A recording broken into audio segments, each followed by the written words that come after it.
and then I'll tell you which one that corresponds to. Okay, cool. Oh yeah! Here we go. Do you have a link to the YouTube? Because my friend wanted me to drop her a link. Hold on. Yeah, here I'm going to. I'll tag you in this. Cool.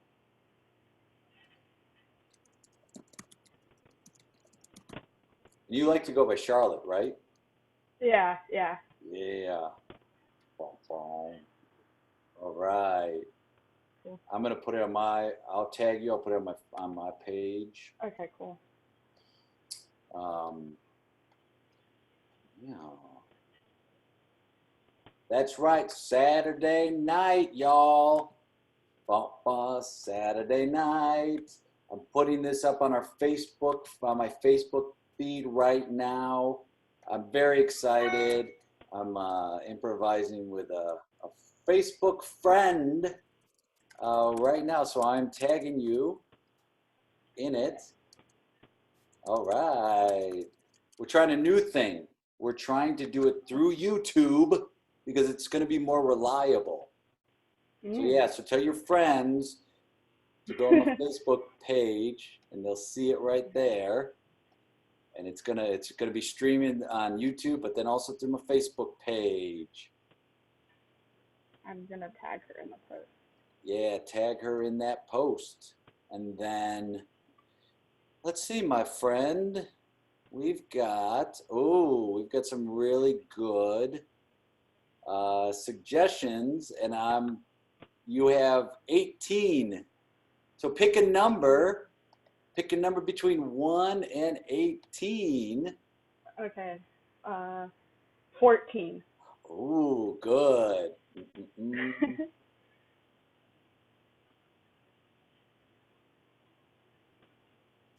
All right, so here we go. 1, 2, 3, 8, 9, 10, 11, 12, 13. It is from Rick Haylon, and our suggestion is 11. 11. 11. Okay.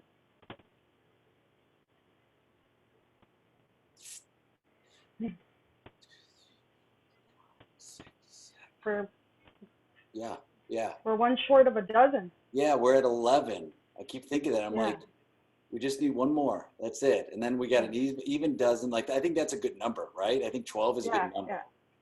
Yeah, an even baker's dozen, you know? Ooh, that would be 13. Oh, yeah. I mean, you're right.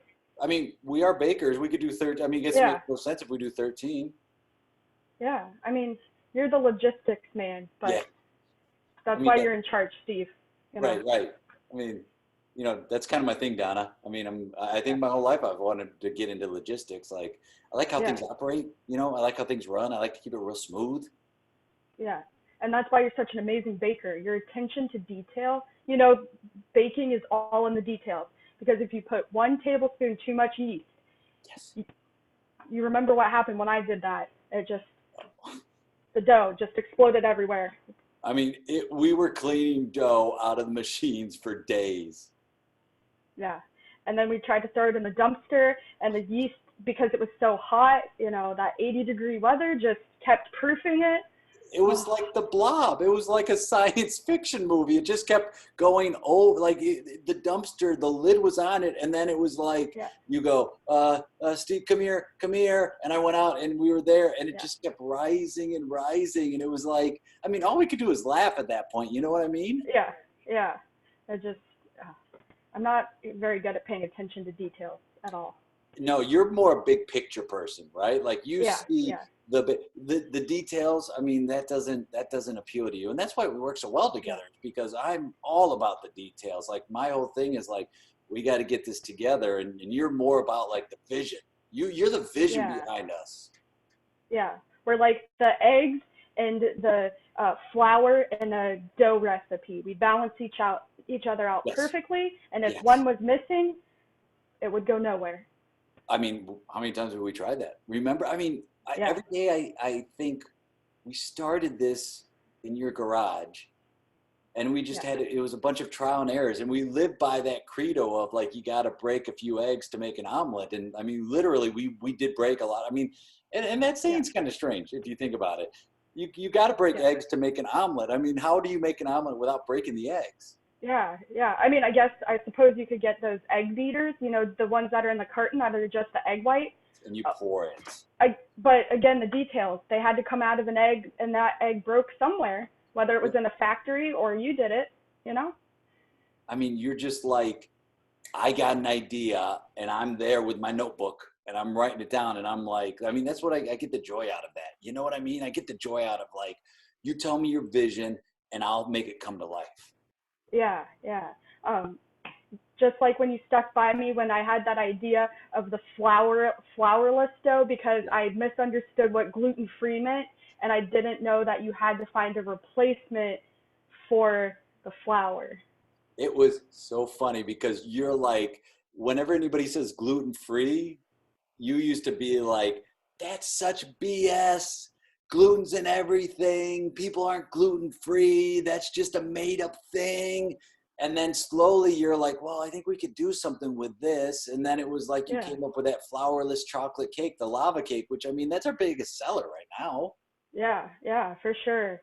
Yeah, and you're just right there taking your notes the entire time, you know, fourth of a cup of chocolate cocoa powder, fourth of a cup of salt, you know, a couple of eggs, and you're right there along, you know? Yeah, it's like, wham, coming together right there. Yeah. That's why it's like,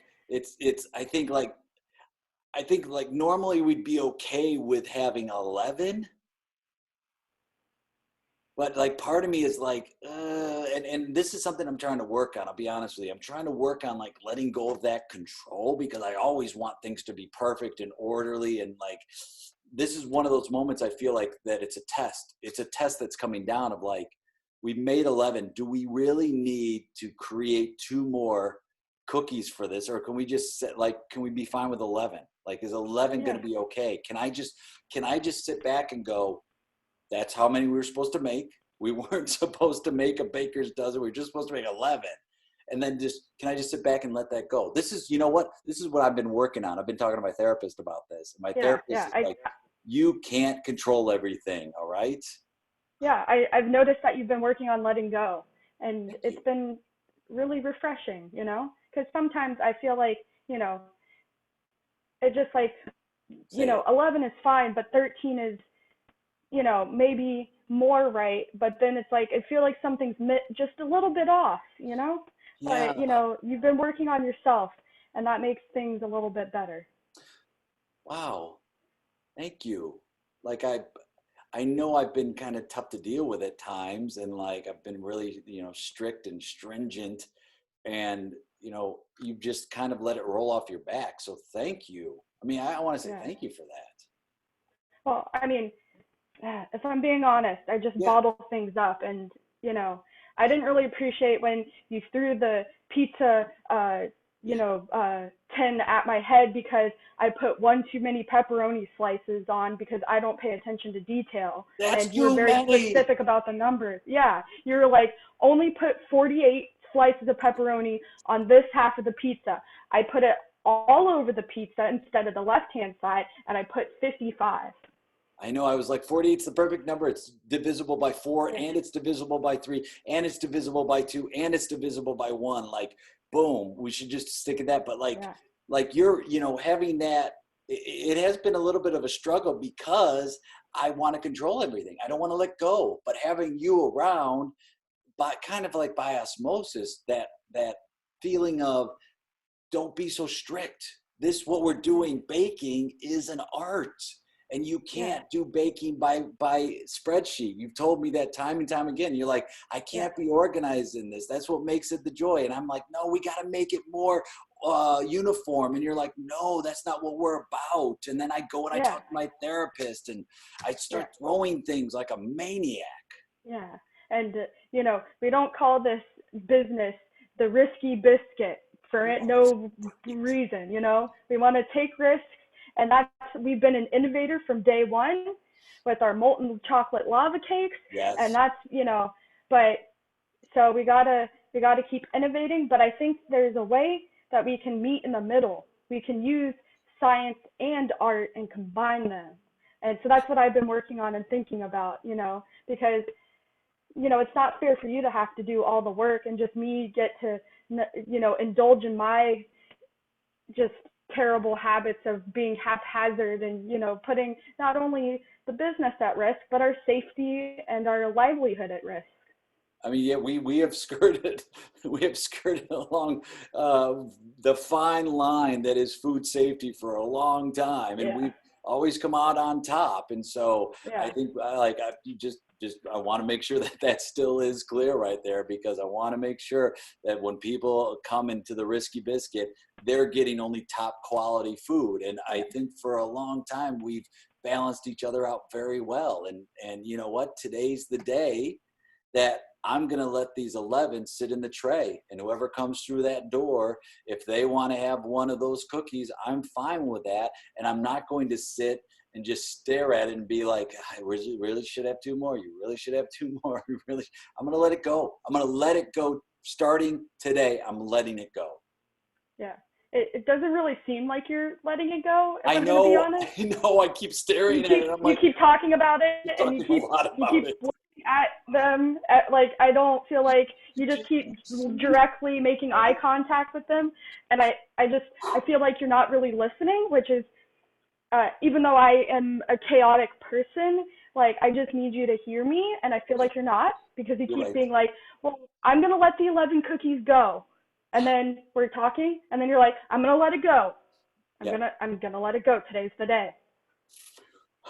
It has no power over me. You have no power over me, cookies. I'm in control of my own reaction. What is supposed to be is supposed to be. And if there's 11, it's meant to be 11. I don't need to be in control of this. I need to say my therapist gave me a mantra. So things are the way they're supposed to be. You don't need to control it. You don't need to make it better. It is what it is. Let it be.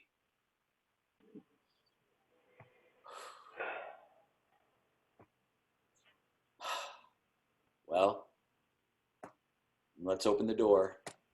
Yeah, I think we're ready. We got our cookies, we got the pizza, and we got our metaphorical cracking eggs to make omelets. Yeah. So we got this. Scene. Hey, thank you for calling that out at the end where you're like, not letting go of it, because I was hoping you'd pick up on that. That was awesome. Yeah. That was so fun. I could see it. I'm looking. I have a coaster in front of me, and it looks like a cookie. Oh, that's fun. So I kept staring at that and picturing a cookie. That was real fun. Yeah, that's fun. Yeah, it was tons of fun. Thank you. No, you're welcome. Thank you. What kind of improv are you doing down there? Well, most of the people that I came up through classes with, because our one main theater is only short form, like to do short form, but I really love narrative long form improv. Really? Yeah. There's a theater called the Hideout in Austin, Texas. I've been doing a lot of their drop-in classes and stuff. So I've been living my best life. Because of this pandemic, I can do stuff like this and meet people and hang out, and that's fun. Yeah, Roy down there, like all those folks, Valerie and all the folks, who are down there, they're doing great narrative work. They do great improv, but also it's very cheap. I think it's like $10. Yeah, it's unbelievable. Oh, so I'm glad you're doing that. I think narrative improv is great. Yeah, well, and it's fun because I've always been interested in writing, and I love screenwriting and stuff. So narrative is the closest thing to that, and it's fun. I mean, it's story, and everybody can follow a story. It's the easiest thing to do. We're natural. Humans are natural storytellers. Yeah, for sure. And then you were saying beforehand, you're gonna go to graduate school, right? That's your plan at some point. What are you gonna be studying there? I got into DePaul University's comedic screenwriting program. So, Shut up. Blue yeah, Demons. so I'm really excited about that. It was really funny though because their program is very much like a traditional screenwriting program, and it was really funny because I was in my personal statement, I was just like, I want to do comedic journalism, and they still let me in. So That's awesome. DePaul is an amazing school. Congratulations. That's a big yeah, deal. yeah, I'm super excited because I'm ready to get out of Florida, and I'm really looking forward to moving away. Um, yeah, and Chicago is a great comedy town too. So, Yeah, an for sure. improv town, obviously, but like Yeah, they've got great stand-up, they've got great sketch. Like I think you'll just love it. And that neighborhood that DePaul's in is great. It's it's one of the nice popping. neighborhoods. Yeah, and you can Yeah, get by train to anywhere. yeah, which is nice because in Florida the local transportation is awful. It was funny because I went for my birthday weekend last year. I had never been to Chicago, and I was like, I should probably go before I just up and move to a random place I've never actually visited. Yeah. But it was so fun because I saw a show at Second City, and then I saw the Hitch Cocktail show at the Annoyance, Yep. and I was living my best life. Because in my undergrad degree, I minored in film studies, and my teachers taught a lot of classes in Hitchcock, and so I was like, yes, my three favorite things: Oh, drinking, improv, and Hitchcock. And it was the most fun I think I've ever had at an improv show. oh, well, that they do a great job. That show is really super fun, and like the Annoyance is one of the classic improv theaters in the country, Yeah, and they put on such great work. And yeah, like right on that strip where the Annoyance is, it's like Comedy Sports, and then yeah, 770, like there's a whole bunch of, it's like Improv Row, and then you could walk to yeah, Second City from there. So it's I think you're gonna really love it. yeah.